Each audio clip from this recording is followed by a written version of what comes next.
Welcome back, ScreenCrush. I'm Ryan Airy. I've had a lot of time in the past 18 months to just sit in the video store and think about Marvel movies. Spider-Man No Way Home's about to come out, concluding the John Watts Spider-Man trilogy. And people are suddenly curious about the Incredible Hulk after scenes from it appeared in What If and Abomination pulled a Dragonheart with Wong and Shang-Chi. And then it hit me. Spider-Man Homecoming and the Incredible Hulk are very different on the surface, but they're actually really similar. There has to be a reason why one was a highly regarded soft reboot that blended new genres within the confines of the MCU, and the other one was, well, kind of like this.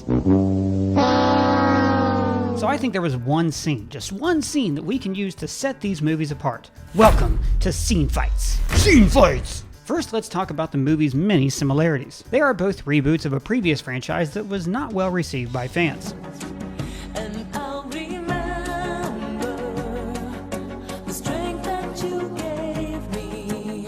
They both have openings that set up the whole movie and catches people up on this new version of the hero. For Peter, it's his iPhone video. And for Bruce, it's a half-assed remix of the TV show Incredible Hulk's opening credits. Both movies sort of skim through the origin story because they assumed that the audience remembers it from the last film, which was released just a few years earlier. If only Batman movies would learn the same lesson.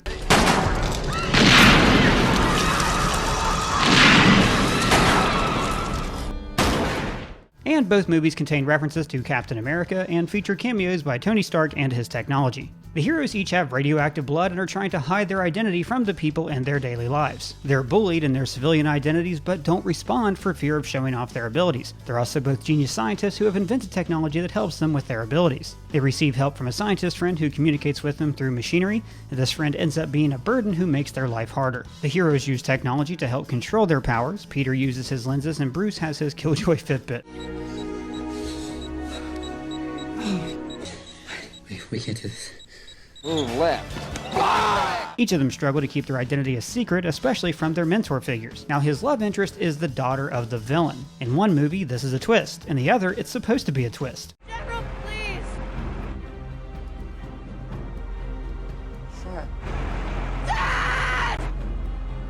Yeah, this is when they revealed that information and we were supposed to be like, what? The hero ends up saving the love interest while in an academic setting, Culver University and the DC field trip, and they each spend a lot of time in the movie trapped in a location. The villain also has a grudge against superheroes and is obsessed with gaining their power. He uses science for his own ends even though he's not a scientist. Batman? No, he's a scientist. Batman's a scientist. It's not Batman. The villains give powers to their underlings who become more of a physical challenge to the hero. The final battle takes place at a New York City landmark. Leading up to the fight, the hero struggles with the decision to stay safe or place himself in jeopardy to save the day. They leave the comfort of their loved one's arms before heading off into the final fight. In the last fight, he shows mercy to the villain because he doesn't want to lose the respect of his love interest, but they still don't end up together. The movie ends with the hero rejecting being part of a team and he continues to work alone. And both movies star Martin Starr playing the same character. So let's talk about these two movies and the one scene that sets them apart. For me, it's the moment of heroic sacrifice. First, let's talk about Homecoming. The movie is obviously about Peter trying to be a hero but feeling like he's hitting a kind of ceiling. In fact, he literally has problems with ceilings all through the movie.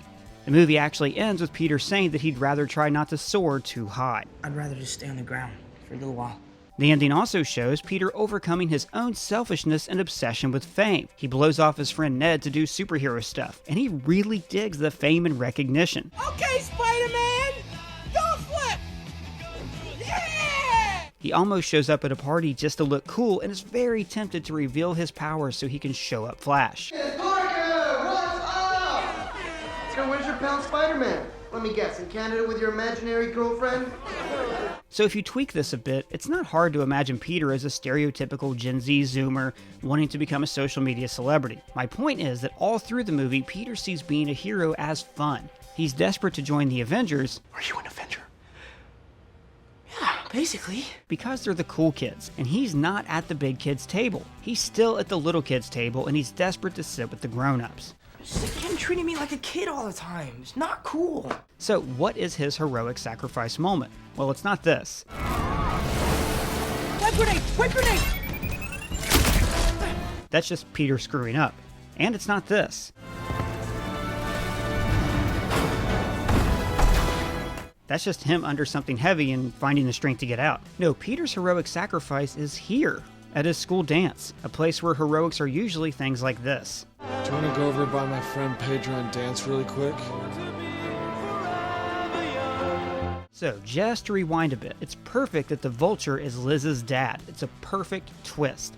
It's a quintessential Spider-Man moment, like when Aunt May dated Dr. Octopus. For a teenage boy, there is no one more terrifying than your date's dad. It's a primal feeling. This guy is the alpha, and he wants to eat you. You alright, Pete? Yeah. 'Cause you look pale. So Liz's dad also being a supervillain fits perfectly, and it makes us sympathize with Adrian even more. See, much like Peter, Adrian Toomes has hit a kind of economic ceiling, and he's realized that blue-collar Joes like himself will never get a fair shake in a world run by the billionaires. Those people, Pete, those people up there, the rich and the powerful, they do whatever they want. Guys like us, like you and me, they don't care about us. Their car ride together is a masterclass in building tension. You got to hang out with Spider-Man. Really? Spider-Man? Wow. What's he like?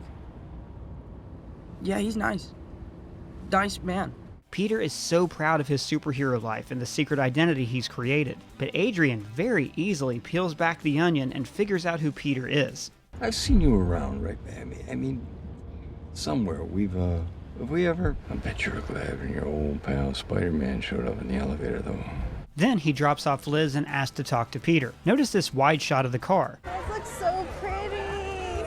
We hear the dance, Liz's friends. This is a shot of a normal life, a life of freedom, a life without a ceiling. But Peter is in a tight, enclosed space, the car, where we can't hear the music, only the sound of Adrian getting his gun.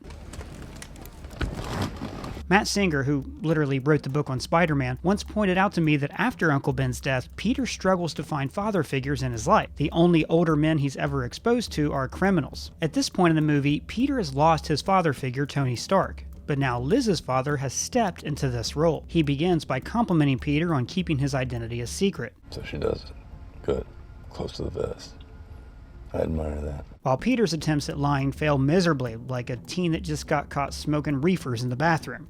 Does she know? Know what? And also notice Pete's in the back seat, the kid's seat, as opposed to being in the driver's seat, which he will be later. Peter is so incredibly outmatched here. Adrian says he's grateful that Pete saved his daughter. Nothing is more important than family. You saved my daughter's life, and I could never forget something like that, so I'm going to give you one chance. Again, acting like a benevolent father figure, but like any dad, he can also play the heavy and deal out the punishment. I'll kill you and everybody you love. Now, imagine being a kid. You're on your first date with your biggest crush, and a grown-up tells you this. Peter is not a superhero in this car. He is a scared dude in over his head who needs to walk away. I just saved your life. Now what do you say? Thank you. And when Peter finally exits the car, the eerie drone is drowning out the music of the dance. The camera flashes here like gunshots, and the whole sequence is shot like a horror movie. When Peter finally enters the dance, the music is happy, but he's like a character from a horror movie who's accidentally stepped into a teen romance. What did he say to you? And what happens next is just heartbreaking.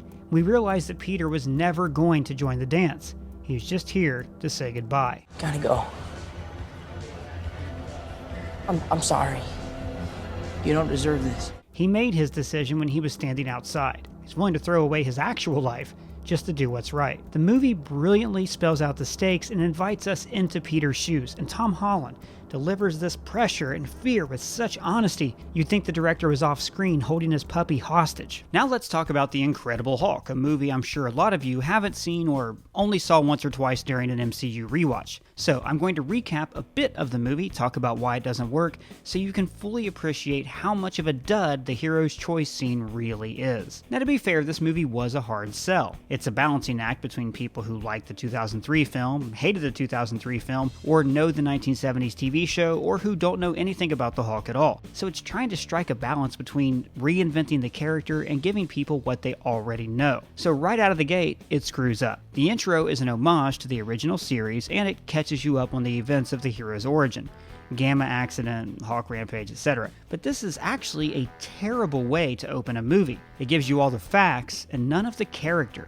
none of the emotion. Imagine if Iron Man started like this. Just a 2-minute montage of Tony Stark getting hurt and making the armor, but we don't understand who he was before the accident and why he's trying to be a hero. In The Incredible Hulk, we know nothing about who Banner was, only that he's got this monster inside him. That's his only defining character trait throughout the whole movie, and it's because he was poorly introduced. The movie is constantly telling us who Bruce is, and not showing us. We see him living, chilling, learning Portuguese, but we don't see that Bruce Banner is a tortured soul. All of that is kind of passed over in favor of meditation training. Without character development, we don't know why he doesn't want to be the Hulk. In the montage, we see that he hurt Liv Tyler, kind of, but we actually know nothing about their relationship. And he has some PTSD flashbacks, but then he's fine. He should be terrified of sleeping because his dreams are filled with the Hulk, and maybe he could lose control in his sleep and transform. So Banner should be a beaten down person. Sleep deprived, depressed, and desperate. Now, the original opening was the shit. It perfectly showed Bruce's desperation to be rid of the Hulk and set the stage for his research in the movie. In a deleted scene, we see Bruce travel to the Arctic and attempt suicide. Now, Banner did later describe this in the Avengers. I got low. I didn't see an end, so I put a bullet in my mouth and the other guy spit it out. But this movie really suffers without this scene. Instead, we see him get a heart rate monitor, so we know that there's a mathematical point when he will turn into the Hulk. I hate this. It makes the transformation too technical. It's like midi-chlorians. He should become the Hulk when he's overwhelmed emotionally, and the other guy has to step in and defend their body from harm. It's the whole reason he has a split personality to begin with. Then there's so much exposition. Typing. 5 months go by. 10 minutes into the movie, he buys a flower. All of this science stuff is so boring. I mean, Iron Man has a similar montage, but it worked because we were building toward something. Here, we haven't seen what we're building toward. We didn't open the movie with a gut-wrenching scene of the Hulk hurting people. Instead, it was a montage. Imagine if, I don't know, the Breaking Bad editors had cut together all this science stuff. So Bruce is finally found out because he's cut his finger and dropped blood in a soda, which is silly, but I'll allow it. I have a better idea, though, that I'll bring up a little later. Now, when we do finally learn more about Banner, it's always through expository dialogue from third parties. Banner's work was very early phase. It wasn't even weapons application. He thought he was working on radiation resistance. We don't even get to see what being the Hulk is like from Banner's point of view. He describes that too. Do you remember anything? Just fragments, images. There's too much noise. I can never derive anything out of it. Bruce never feels tortured. We just kind of hear that he's tortured. Like when he's in the hotel and he has PTSD flashbacks in the shower.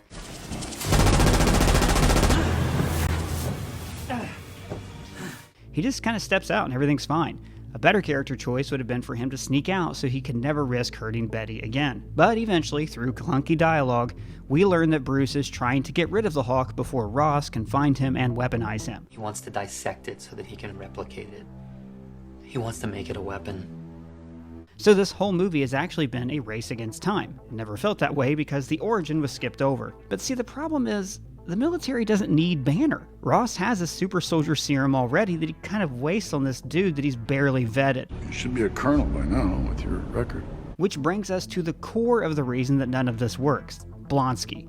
This is another point where Homecoming is way, way better. Adrian Toomes is the perfect foil for Spider-Man. He's old, Peter's young. He's cynical, Peter's optimistic, and Adrian represents the working class lifestyle that Peter is trying to outgrow. Whereas Emil Blonsky is terrible. On paper, he's supposed to represent the blind pursuit of power, which contrasts with Banner trying to be rid of power. But we know nothing about Blonsky except that he's a military genius who's getting older. He's Russian, but he's also English, and for some reason works with the American military. He's the ultimate super soldier, but he's the size of Skinny Steve, later augmented with CGI abs. Ross sends him against the Hulk and doesn't brief him for some reason. Ross gives him a super soldier serum without any kind of rigorous testing, and he's just like, oh, you're old, well here, be not so old. Now, maybe it is this stuff that makes Blonsky go crazy. It's hard to tell, so he demands more power, and then it gets turned into an abomination. But we never learn why, except for this, I guess. Yeah, if I could take what I know now, put it in the body I had 10 years ago, that would be someone I wouldn't want to fight. I mean, did Blonsky have a family? Did he lose soldiers in battle? Was there a Mrs. Abomination? Maybe he could have fought in Vietnam and blamed the government for losing the war. If only we'd had more power, something like that. But instead, he's just a guy in the movie because we need a villain. So Blonsky, mad with power, insists on getting a Hulk treatment. For no reason other than he wants to be able to beat up Hulk. You've seen what he becomes, right? need that.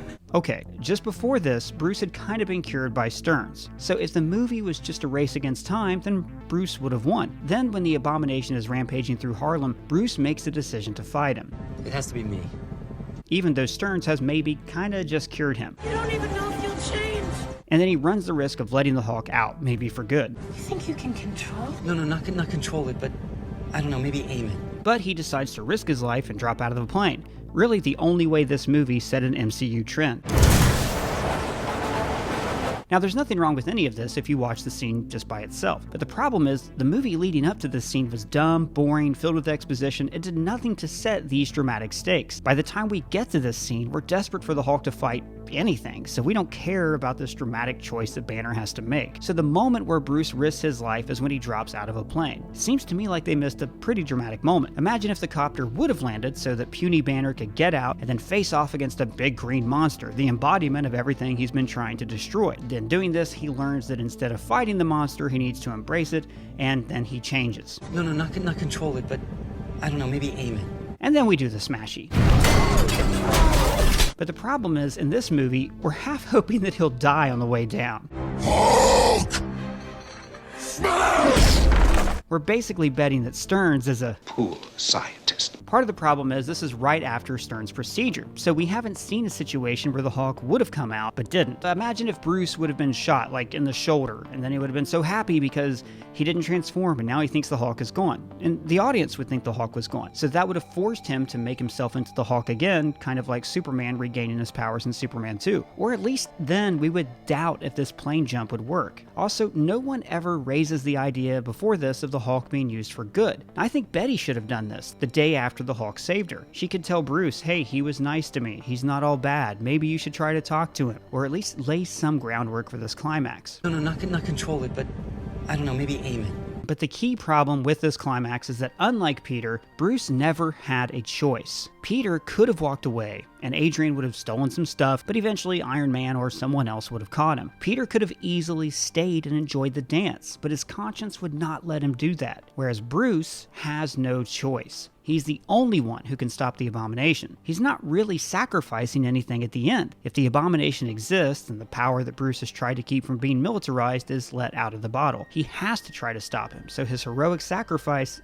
really means nothing. Peter risks everything to stop the Vulture. Bruce Banner risks nothing. Because Banner's in the back seat through the whole movie, I think it would have been better if Ross just would have shoved him out of the back without Banner having any say in it at all. And all of this is frustrating because the movie already had a perfect villain who perfectly represented the movie's themes and was a brilliant contrast to Bruce, Thunderbolt Ross. And like Adrian Toomes, you have a girlfriend who's the bad guy's daughter, there's a connection there. But Ross is someone who has already dedicated his life to pursuing power. Like Blonsky, he's getting older. Maybe he would have fought Nom, and he would want to put what he knows in the body of a younger man. So let's think of like an alternate scenario where Samuel Stearns was always working with Ross. I mean, Stearns is one of the top gamma scientists in the country. Of course Ross would have contacted him. So Stearns is trying to replicate Bruce's experiment and also trying to draw Bruce in so Ross can catch him. It all makes sense, right? But at the university, Banner goes on a rampage and Ross is forced to take the serum to stop him, becoming the Red Hulk. And the fight is a draw, but Hulk barely escapes. So now Bruce has to work out how to destroy Stearns' research, defeat Red Hulk, and cure Ross before they can make an army of Hulks. See, this is a lot simpler, it addresses the movie's main themes, and it centers on the rivalry between Ross and Banner, and it forces Bruce and the Hulk to work together. But if we had Ross turn into Red Hulk, then we wouldn't have had Secretary of State Ross, and then maybe we wouldn't have had Civil War, and maybe we wouldn't have the Thunderbolts movie that I